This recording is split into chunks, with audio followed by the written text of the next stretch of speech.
So what seems to be on the news today is, just like myself, Elon Musk is taking out the trash. But here's the thing with trash. You know the saying, one man's trash is another man's treasure. So let's talk about Twitter and Elon Musk taking it over. Now here's what I want to make sure we understand. I'm not asking you, is it a good idea that Elon Musk has taken over? Is it a bad idea that Twitter sold? What we're talking about, or what I want you to pay attention to, is all the commotion around it. Here's what you as a manager or you as an employee need to understand. A new boss came in and took over Twitter. The executive team, the board of directors, basically the top brass all got fired. How does this affect you and me? We need to have a mind shift to realize that no matter the position we're in, no matter the impact we could be having literally on the world, if you're not the owner, you're replaceable. This isn't a bad thing. I think this is a great opportunity to look within and see what value do you bring and how can you bring it somewhere else? How are you able to build yourself up during your time at a company? My thoughts are, if I'm working at Twitter and I'm a higher up executive, I'm going to be learning as much as I can.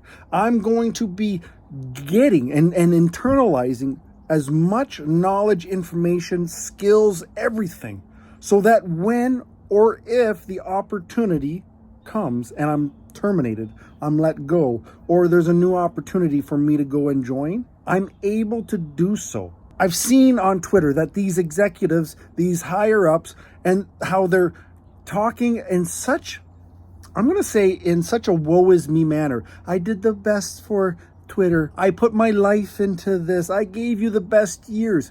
Reality, nobody cares. I mean, you care. Your family cares. For a moment, your team cares. But big picture, if you're not getting the value out, nobody cares. The boss isn't going to say, oh yeah, you're right. You did give me a lot. Because what they're going to say is, I'm sorry, did you cash checks? Did you get a paycheck for every day you were here? Yes? Then we're even.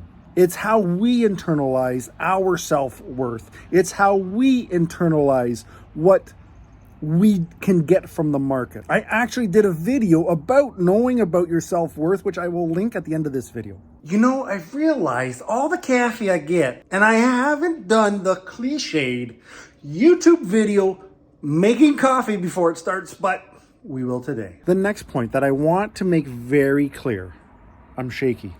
You know what? It's because I haven't had enough coffee. Maybe I've had too much. That could be a problem. But I want you to understand that these, like, I've got a YouTube channel that I'm so grateful to be able to hang out and talk to you. And I'm talking to you because, like, you're subscribed, so we connect, right? But what people are so afraid of is change. But change can open up so many opportunities. So again, not getting political about it. I don't care who ended up buying Twitter, but so many people are talking how negative this will be. My challenge is to everybody, whether we're talking about Twitter and Elon Musk, or you're talking about your own life, genuinely open yourself up to change. Change is scary. Change can hurt for a short while. And that short while could be a month, it could be a year, but at the end of the day, all great things happen because of change. I put hours, days, years into a company that I worked for, and the pandemic hit and it all went away. That change was very scary. The change of, Mike, you're not going in to go to work when somebody tells you to go to work. You're not going to do a job because somebody tells you got to do a job. You're now going to pivot and talk to people on the internet. You're going to talk to a camera more than you talk to anybody else outside of your family. That's a scary change. And I promise you, this has been the best change in terms of work that I've had happen to me. And I think that all of the executives that I've seen, you know, kind of woe is me and this is horrible and it's a dumpster fire. Yeah, you're emotional, I get that. But to have the opportunity to enjoy what might come, I can easily tell you about the future, how bad it's going to be. but I can also tell you how good it could be.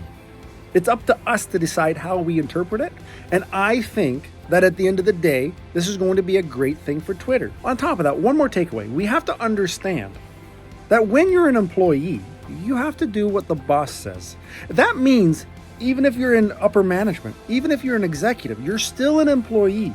So when the new boss comes in and says, this is what we're changing and this is how we're doing it, as much as it may not be comfortable for you, as much as you may not like it, if you didn't drop the billions of dollars to own the company, guess who you're taking orders from?